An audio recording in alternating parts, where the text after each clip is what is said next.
देवाभाऊंच्या जादूने दिसणार का महायुतीचा जोर? शिंदेची शिवसेनेला ठाकरे बंधू लावणार घोर. साहेबांच्या पक्षाचा दादा करणार का घात? महापालिका निवडणुकीत कुणाची कुणावर मात? नेशन सिटी न्यूजच्या साथीनं बघा महापालिकेचा रणसंग्राम. नमस्कार, नेशन सिटी न्यूजमधून मी रोहिणी. येत्या स्थानिक स्वराज्य संस्थांच्या निवडणुकांची रणधुमाळी ही सर्वत्र पसरलेली आहे. निवडणुका अगदी जवळ आलेल्या आहेत, कारण तारखाही जाहीर झाल्या. 15 जानेवारीला मतदान होणार असून 16 जानेवारीला निकाल देखील जाहीर होणार आहे. आणि याच निवडणुकीच्या पार्श्वभूमीवर नागपूर महानगरपालिकेमध्ये ही तयारी सुरू झालेली आहे, जिथे निवडणूक आयोग, प्रशासनाची तयारी आणि उमेदवारांबाबतची साक्ष, संधी, दिशा हे सगळं समजून घेण्यासाठी आज आम्ही आलेलो आहोत NMC कार्यालयामध्ये, जिथे निवडणूक आयोगाकडून सदस्य जैन सर आपल्यासोबत आहेत. ते आपल्याला सांगतील आहे की येणाऱ्या महानगरपालिकेच्या निवडणुकीची पूर्वतयारी काय आहे आणि नेमकी यावेळेस त्यांनी काय तयारी केलेली आहे. तर आपण सविस्तर त्यांच्याकडून जाणून घेऊया. सर, सर्वप्रथम तुमचं खूप खूप स्वागत आहे.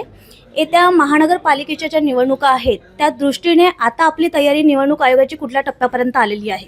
महानगरपालिका सार्वत्रिक निवडणुकीच्या अनुषंगाने 10 झोनमध्ये 10 निवडणूक निर्णय अधिकारी तसेच सहाय्यक निवडणूक निर्णय अधिकारी यांच्या नियुक्त्या करून त्यांचे झोन कार्यालयामध्ये त्यांचे ऑफिस स्थापित झालेले आहेत. नामनिर्देशन पत्र घेणे ऑलरेडी सुरू झालेले आहेत. त्या दृष्टीने सर्व आवश्यक अनुषंगिक व्यवस्था करण्यात आलेली आहे. त्याचबरोबर मतदानाच्या दिवशी जी पोलिंग पार्टी आपल्याला नियुक्त करावी लागते, तर त्या पोलिंग पार्टीचे गठनसुद्धा तयार करण्यात आलेले आहेत. अंदाजे 15,000 कर्मचारी या कामासाठी आपल्याला लागणार आहेत. त्यांचे नियुक्ती आदेश आम्ही निर्गमित केलेले आहेत आणि त्यांची 3 प्रशिक्षणं आम्ही झोन स्तरावर घेणार आहोत. त्यापैकी पहिलं प्रशिक्षण जे आहे ते साधारणतः 28 तारखेला आम्ही ठेवलेलं आहे. त्याच्यामध्ये मतदान प्रक्रियेसंदर्भातील सर्व प्रकारचं प्रशिक्षण, त्याचबरोबर EVM मशीनचं सुद्धा प्रशिक्षण आम्ही त्यांना देणार आहोत. सर, नागपूर महानगरपालिकेमध्ये किती वार्ड, किती प्रभाग असतील आहे आणि त्या प्रभागामध्ये किती उमेदवार निवडून येतील काढणार आहोत आपण? नागपूर महानगरपालिकेमध्ये 38 प्रभाग आहेत आणि 38 प्रभागामधून 151 सदस्यांची निवड आपल्याला करायची आहे. सर, आता जशी आचारसंहिता, निवडणुकीच्या पार्श्वभूमीवर आचारसंहिता देखील सुरू आहे आणि कालच 25 डिसेंबर म्हणजे नाताळ हे संपलेलं आहे. परंतु नवीन वर्षाचा नागरिकांमध्ये एक उत्साह असतो आणि दुसरीकडे आचारसंहिता सुरू आहे. या दोन्हीचा आपण समतोल कसा राखणार आहात? आचारसंहितेचं पालन व्हावं या दृष्टीनं आवश्यक पथकं आम्ही तयार केलेले आहेत. त्याच्यामध्ये फ्लाइंग स्क्वॉड आहे, SST पथक आहे आणि VST पथक, असे 3 वेगवेगळे प्रकारचे पथकं आम्ही स्थापित केलेले आहेत. ते क्षेत्रीय स्तरावर काम करत आहेत. त्याचा आढावा आम्ही घेतो आहोत. परंतु जे सण उत्सव आहेत त्याच्यामध्ये साजरे करण्याला कोणती अडचण नाही आहे. केवळ आचारसंहितेचं पालन व्हावं एवढीच अपेक्षा त्याच्यामध्ये आहे. तर नागरिकांनी सुद्धा यासाठी सहकार्य करावं अशी आमची सर्वांची विनंती आहे. सर, आता ज्या निवडणुका आहेत महानगरपालिकेच्या, येत्या निवडणुकीला घेऊन आतापर्यंत जी तयारी झालेली आहे आणि आपण बघतो आहे की कुठे ना कुठे ट्रॅफिक आणि कुठे ना कुठे लोकांना पुष्कळ गोष्टींना सामोरे जावं लागतंय, तो त्रास दिसतो आहे.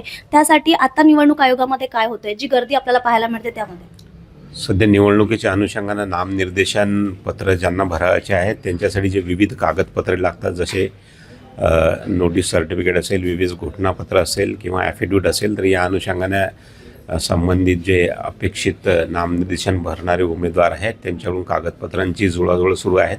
महानगरपालिकेसाठी यासाठी विशेष असे कक्ष आपण स्थापित केलेले आहेत आणि नागरिकांना असे कोणतेही कागदपत्र जमा करण्यासाठी त्रास होऊ नये यासाठी आपण व्यवस्था करत आहोत.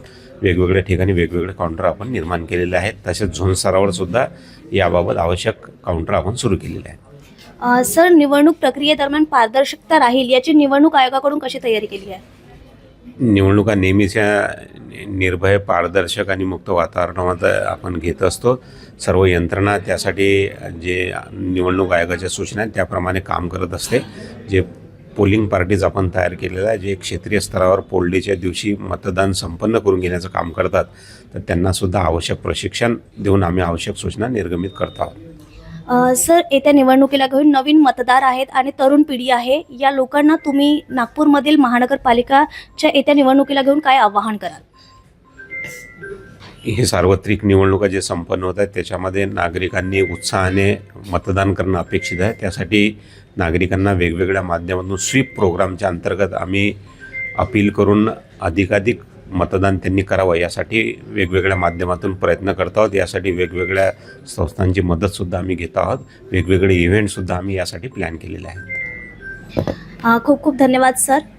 येत्या महानगरपालिकेच्या निवडणुकीबद्दल सविस्तर माहिती आपल्याला निवडणूक आयोगाकडून दिलेली आहे की त्यांची पूर्वतयारी काय आहे आणि आता त्यांची तयारी कुठल्या टप्प्यात आलेली आहे. आचारसंहिता, तरुणांचा आणि विशेष बंदोबस्त यावर सविस्तर माहिती आपल्याला दिलेली आहे. असेच अपडेट आम्ही तुमच्यापर्यंत आणत राहू. तोवर बघत राहा नेशन सिटी न्यूज नागपूर. देवाभाऊंच्या जादूने दिसणार का महायुतीचा जोर? शिंदेची शिवसेनेला ठाकरे बंधू लावणार घोर. साहेबांच्या पक्षाचा दादा करणार का घात? महापालिका निवडणुकीत कुणाची कुणावर मात? नेशन सिटी न्यूजच्या साथीनं बघा महापालिकेचा रणसंग्राम.